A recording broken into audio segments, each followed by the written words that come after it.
नमस्कार दोस्तों, स्वागत है आपका केटी वॉइस स्टोरीज चैनल में। हमारी आज की कहानी है बेटे ने तोड़ा भरोसा। नरेंद्र बाबू आज पूरे एक हफ्ते बाद घर लौट रहे थे। इस छुक छुक करती ट्रेन में आज पहली बार ऐसा था कि वह अकेले सफर कर रहे थे, वरना पत्नी कमला जी ने उनका हर सफर में साथ दिया है। लेकिन बेचारी अब आंखों से इतनी ओझल हो चुकी है कि पास का भी बहुत मुश्किल से साफ साफ नजर आता है। उन्हीं के इलाज के लिए वह दूसरे शहर आए थे। तभी कुछ देर के लिए ट्रेन एक स्टेशन पर रुकी। नरेंद्र बाबू की कुछ लेने के लिए थोड़े देर स्टेशन से उतर गए। उतरे थे तभी उनकी नजर एक रेलवे स्टेशन की बेंच पर बैठी उम्र करीब 70 साल की वृद्ध महिला पर पड़ी। वह बेचारी आते जाते लोगों के सामने हाथ जोड़कर गिड़गिड़ाए जा रही थी और बार बार अपने बेटे का नाम लेकर रोए जा रही थी। लेकिन इतनी भीड़ में उसका बेटा कहीं नजर नहीं आ रहा था। नरेंद्र जी को एक बार को लगा जैसे वह उस औरत को जानते हैं। फिर सोचा कि कमला जी तो अस्पताल में आंखों का इलाज करा रही होंगी। उनके बेटे बहू तो कमला जी का इलाज करा रहे होंगे। भगवान का शुक्र है कि उनके बच्चे ऐसे नहीं हैं। ईश्वर को धन्यवाद देते हुए और मन में हजारों विचार लिए नरेंद्र बाबू आगे बढ़ रहे थे कि जैसे ही वह उस महिला के करीब पहुंचे, उनके पैरों तले जमीन सरक गई। उनकी आंखों के सामने जैसे अंधेरा सा छा गया था, मानो सोचने की गति और तेज हो गई थी और दिल की धड़कनों की रफ्तार धड़ धड़ की तेजी से बढ़ रही थी। यह वृद्ध महिला कोई और नहीं बल्कि उनकी पत्नी कमला जी ही थी। अब नरेंद्र जी को सारा माजरा साफ साफ नजर आ रहा था कि क्यों बेटे बहू ने इतनी जोर जबरदस्ती से उनको दूसरे शहर भेजा था। थोड़ा यकीन करना मुश्किल था, पर जो आंखों के सामने था उसे झुठलाया भी नहीं जा सकता था। अपनी पत्नी की ऐसी हालत देख आनंद बाबू की आंखों से झरझर आंसू बह निकले और अपने बूढ़े हाथों का स्पर्श कमला जी के कंधों पर रख दिया। अपने पति का स्पर्श पाकर कमला जी फूट फूट कर रो पड़ी। आसपास का नजारा भी उन्हें देखकर काफी गमगीन हो चुका था। उन्होंने तो कभी सपने में भी नहीं सोचा था कि उनके बेटे बहू कभी उनके साथ ऐसा भी कर सकते हैं। आनंद जी ने कुछ ही पल में खुद को संभाला और मन ही मन एक फैसला ले डाला। वह सोच रहे थे कि मैं अभी इतना भी लाचार नहीं हूँ कि अपनी पत्नी को 2 वक्त की रोटी नहीं खिला सकूं। बेटे की इस हरकत से आनंद बाबू का गुस्सा 7वें आसमान पर चढ़ चुका था। वह अगले ही दिन गाड़ी से अपने शहर पहुंचे। सबसे पहले पुलिस स्टेशन गए। दोनों दंपति की ऐसी हालत देखकर पुलिस भी सकते में आ चुकी थी और तुरंत ही उनके बेटे के घर पहुंची। तो नरेंद्र बाबू को पुलिस के साथ देखकर बेटे बहू के होश उड़ गए थे।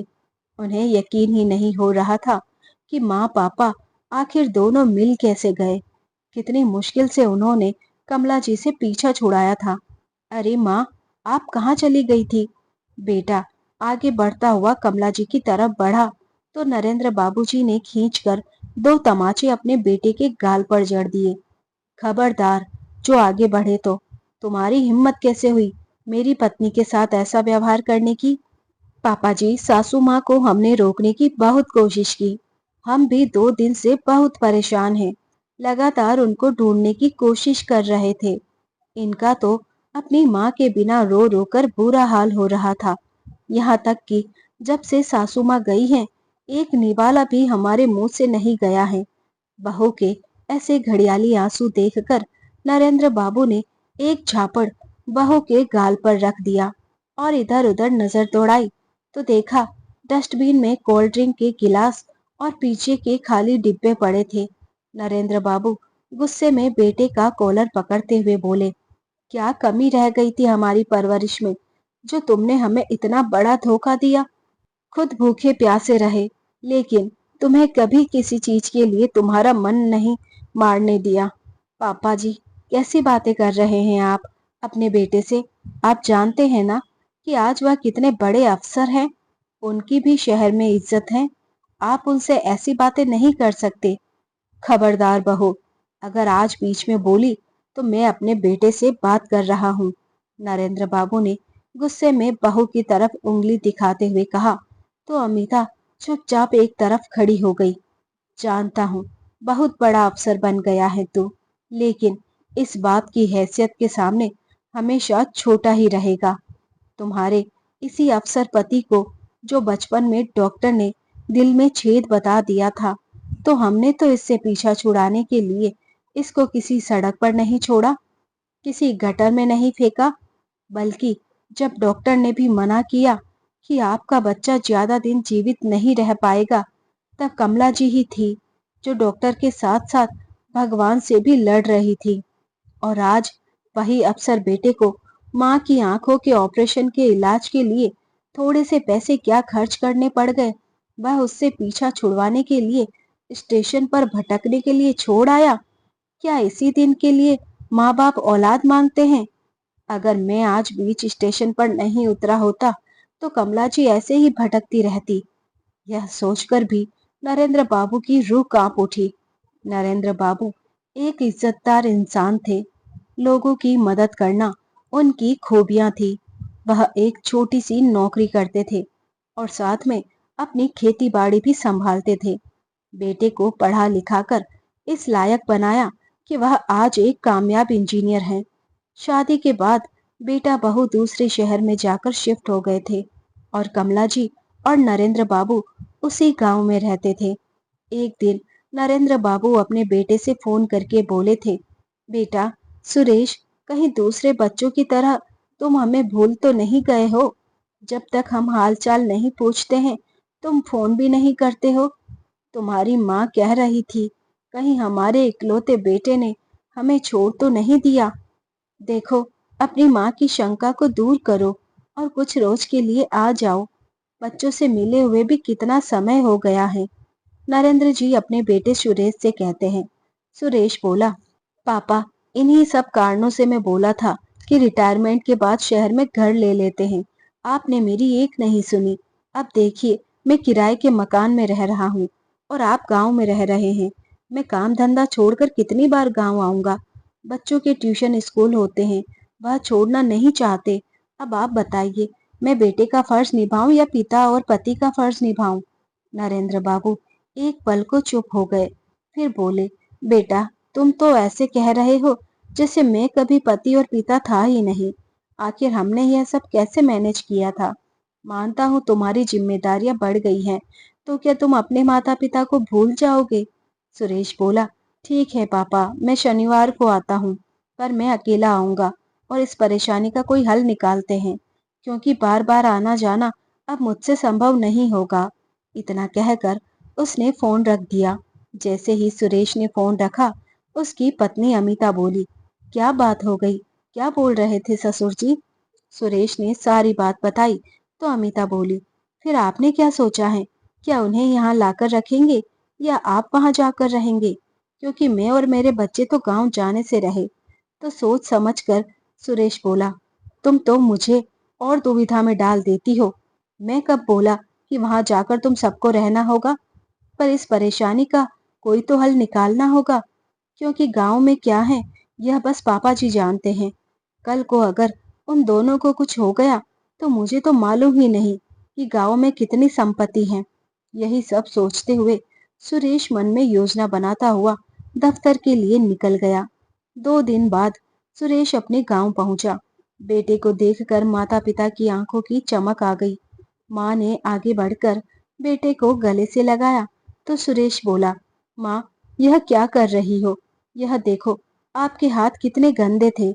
मेरे पूरे कपड़े खराब हो गए। सुरेश की माँ कमला जी बोली, मेरे लाल, धरती माता की धूल से कपड़े गंदे नहीं बल्कि पवित्र हो जाते हैं। तुम्हें याद है जब तुम मिट्टी में खेल कर आते और मेरे आंचल से अपना चेहरा पोंछते थे? सुरेश बोला, तो क्या आप मुझे उसका बदला ले रही हैं? माँ, बस दूर रहिए मुझसे। कमला जी बेटे की बातों से रुआसी हो गई। नरेंद्र बाबू बोले, कमला, तुम्हारा बेटा बच्चा नहीं बड़ा हो गया है। उसे अब तुम्हारे आंचल की नहीं, खुले आसमान की जरूरत है। तुम कुछ बना रही थी, तो जाओ उसके खाने पीने की कुछ व्यवस्था करो। कमला जी के जाते ही नरेंद्र बाबू बोले, बेटा, माँ के प्यार को कीमतों में तोला नहीं जाता है। एक तो तुम इतने दिनों बाद आते हो, उसके बाद ऐसा रूखा व्यवहार। सुरेश बोला, पापा, मैं कोई बच्चा नहीं हूँ। छोड़िए इन सब बातों को। पहले आप ही बताइए कि क्या आप दोनों ने तय कर लिया है कि आप गांव में ही रहेंगे? क्योंकि शहर में मेरा काम बढ़ता जा रहा है, तो परिवार के लिए वक्त बड़ी मुश्किल से मिलता है। फिर यहाँ आना संभव नहीं है। तभी कमला जी बेटे के पसंद की कढ़ी चावल और पकोड़े लेकर आई। सुरेश बोला, माँ, मैं इन चीजों को नहीं खाता। कमला जी का चेहरा उतर गया तो सुरेश बोला, ठीक है, अब मुंह मत बनाइए। लाइए, आपकी खुशी के लिए मैं खा लेता हूँ। कमला जी बड़े प्यार से बेटे को खाना परोसती हैं। शाम में बरामदे पर बैठकर अपने घर आसपास की हरियाली को देख रहा था। कमला जी उसके लिए चाय लेकर आई। रमेश बोला, माँ, क्या जरूरी है गांव में अकेले रहने की? चलिए, हमारे साथ वहां शहर में रहिएगा। कमला जी बोली, बेटा, अकेले तो मेरा भी मन नहीं लगता है। तभी नरेंद्र बाबू भी आए और बोले, तुम्हारी जमीन और खेती दिखा कर लाता हूँ। यह बात सुनकर सुरेश बहुत खुश हुआ। बोला, हाँ हाँ पापा, चलिए एक बार देखते हैं कि कौन सी चीज कहाँ है। आखिरकार मुझे ही तो उसका हिसाब लगाना होगा। नरेंद्र बाबू आश्चर्य से उसे देखने लगे, परंतु बेटे का साथ जरूरी समझा और उसे जमीन जितनी संपत्ति थी सबका ब्यौरा दिया। अगले दिन सुबह जब सब साथ बैठकर खाना खा रहे थे, तो कमला जी को कांप के हाथों से खाना परोस रही थी। सुरेश बोला, पापा, आप देख रहे हैं माँ की हालत। अब इनसे कोई काम नहीं हो पाता, तो क्यों जबरदस्ती गांव में रख रहे हैं? आप हमारे साथ चलो। मैं तो कहता हूँ सारी चीजों को बेचकर शहर में एक अच्छा सा मकान ले लेते हैं। फिर मेरा किराया भी बच जाएगा और आप सबका साथ भी मिल जाएगा। बेटे के साथ रहने की बात सुनकर कमला जी के चेहरे पर खुशी आई और वह धीरे से नरेंद्र बाबू को बोली, जब बेटा खुद आगे बढ़कर हमें साथ रहने के लिए कह रहा है, तो अब आप मान भी जाइए। यहाँ अकेले मन नहीं लगता है, सबके साथ रहेंगे तो कितना अच्छा लगेगा। नरेंद्र बाबू बोले, सुरेश, रोड के किनारे वाली जमीन की कीमत बहुत है, उसे बेच देता हूँ। खेती वाली जमीन और यह घर नहीं, क्योंकि इस जमीन पर खेती करके कुछ गरीब किसान अपने परिवार का पेट भरते हैं। मैं उनके भूखे बच्चों के दुख का कारण नहीं बनना चाहता। सुरेश झट से मान गया, क्योंकि रोड के किनारे की जमीन लाखों की थी। उसने कहा, ठीक है, अगर आप इस टूटे फूटे मकान को नहीं बेचना चाहते तो रहने दीजिए। अगर वह किसान खेती का आधा पैसा तो हमें भिजवा देगा। नरेंद्र बाबू बोले, हाँ हाँ, वह आधा पैसा हर साल हमें भिजवा देगा। सुरेश बोला, तो तय रहा, आप वह जमीन अच्छे दामों में बेच दीजिए। 15 दिन बाद का आपका टिकट मैं करवा कर भेज दूंगा। अपना जरूरी सामान लेकर शहर आ जाइए। देखते देखते एक शाम हो गई और सुरेश वापस चला गया। जब वह घर पहुंचा तो अमिता बोली, वहां क्या बात हुई? तो आपने मुझे बताया ही नहीं। सुरेश ने जब सारी बात बताई तो अमिता बोली, क्या वह लोग यहाँ आकर रहेंगे? सुरेश बोला, पूरी बात तो सुनो। अब तुम्हें इस किराए के मकान में रहने की जरूरत नहीं है। 15 दिन बाद हम अपना बड़ा सा घर ले लेंगे। पैसों का इंतजाम पापा करेंगे। इस घर में एक छोटा सा स्टोर रूम देख लेना, जिसमें मम्मी और पापा भी रह लेंगे। अमिता ने पहले मुंह बनाया, फिर अपना घर होगा सोचकर खुश हो गई। वह अपने पसंद का घर देख कर रखे और नरेंद्र बाबू को बोले कि सारा पैसा अकाउंट में ट्रांसफर कर दे। पिता ने बेटे पर भरोसा करके पैसा भेज दिया और सुरेश ने घर अपनी पत्नी के नाम पर खरीद लिया। देखते ही देखते 15 दिन बीत गए। नरेंद्र बाबू पत्नी के साथ वहां से निकले तो सुरेश बोला, पापा, मैं स्टेशन नहीं आ पाऊंगा। मैं घर का पता आपको लिखवा देता हूँ, आप रिक्शा करके आ जाइएगा। नरेंद्र बाबू को यह बात अच्छी नहीं लगी, तो कमला जी बोली, हो सकता है हमारे आने की तैयारी कर रहा होगा, इसीलिए नहीं आया होगा। चलिए चलते हैं। जब वह घर पहुंचे, अमिता ने बेमन से उनका स्वागत किया और उनका सामान छोटे से कमरे में रखवाया। नरेंद्र बाबू बोले, बहू, क्या शहर के कमरे इतने छोटे होते हैं? इससे अच्छा तो गांव है। अमिता बोली, पापा जी, जितना गुड़ डालेंगे उतना ही स्वाद मिलेगा। आपको क्या लगता है आपके भेजे हुए पैसों से घर हो गया? हमने अपने जीवन भर की पूंजी लगा दी, तब जाकर यह घर खरीदा है। कमला जी बोली, अरे बहू, इनकी तो मजाक करने की आदत है। कमरा छोटा हो या बड़ा, सबका साथ जरूरी होता है।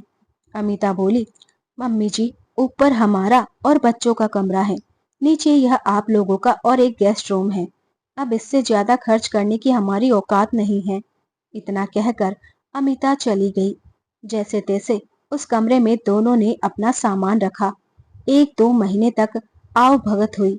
फिर एक रोज नरेंद्र बाबू कुछ दवाई के लिए सीढ़ियों से बेटे बहू के कमरे तक जा रहे थे, तो नौकर बोला, बाबूजी, आपको जो चाहिए हमें बता दीजिए। मेम साहब ने कहा है नीचे से ऊपर कोई नहीं जाएगा। अगले दिन बेटा दफ्तर जाने लगा तो नरेंद्र बाबू ने नौकरों की कही हुई बात बताई तो सुरेश बोला, क्या गलत कहा उसने? ऊपर आपकी बहू रहती है, ऊपर जाकर आप क्या करेंगे? और फिर खाने को मिल ही जाता है। अभी मैं दफ्तर जा रहा हूँ, मेरे पास समय नहीं है। नरेंद्र बाबूजी उम्मीद से बेटे के पास आए थे। वह उम्मीद टूटती हुई नजर आई। बहू अपनी दुनिया में रहती थी। पोते पोती कभी दादा दादी को झांकने भी नहीं आते थे। बेचारे खुले आसमान की रोशनी से निकलकर इस अंधेरे में कैद हो गए। जब कुछ बहू से कहते तो उल्टा सीधा जवाब मिलता। बेचारी कमला जी दुखी होकर कमरे में सिमट कर रह गई। यह रोज की बात हो गई थी। करीब 4 महीने बीत गए। दोनों को अब वह कमरा काटने को दौड़ता था। एक रोज अमिता सुरेश से बोली, आप तो जानते हैं मैं अपने माँ बाप की इकलौती संतान हूँ। उनकी जो भी संपत्ति है मुझे ही मिलेगी, तो मुझे उन्हें यहाँ रखना होगा। सुरेश बोला, यह कैसे संभव है? माँ और पापा के साथ उन्हें यहाँ कैसे रखेंगे? अमिता बोली, अब इसका उपाय आप ढूंढो। ऐसा क्यों नहीं करते, उन्हें कहीं और रख दो, क्योंकि उनके पास अब है क्या? माँ बाप के पास अभी करोड़ों की संपत्ति है। हमारे बच्चों का भविष्य सुरक्षित है। सोच लो, वरना मैं अपने बच्चों को लेकर उनके पास चली जाऊंगी। एक रोज नरेंद्र बाबू अपनी परेशानी सुरेश से बोले तो सुरेश बोला, पापा, शहर में तो यह दिक्कत होती ही रहती है। मैंने एक नया घर देखा है। यहाँ आपको सगी साथी भी मिलेंगे और खुली जगह भी मिलेंगी। कमला जी बोली, तुम लोग भी हमारे साथ रहोगे? सुरेश बोला, माँ, मुझे ऑफिस के काम से कुछ साल के लिए बाहर भेजा जा रहा है, तो मैं सोच रहा हूँ आप लोगों को वहां शिफ्ट कर देता हूँ। मैं आता जाता रहूंगा। यहाँ अमिता और बच्चों की दिक्कत नहीं होगी और वहां आपको दिक्कत नहीं होगी। नरेंद्र बाबू अपने बेटे से थोड़े हिचकिचाते हुए बोले, बेटा, तुम्हारी माँ को अब साफ साफ नजर नहीं आता, तो मैं सोच रहा था कि उस घर में शिफ्ट होने से पहले अगर तुम अपनी माँ की आंखों का ऑपरेशन करवा देते तो यहाँ बहुत तुम और उनकी देखभाल कर लेते।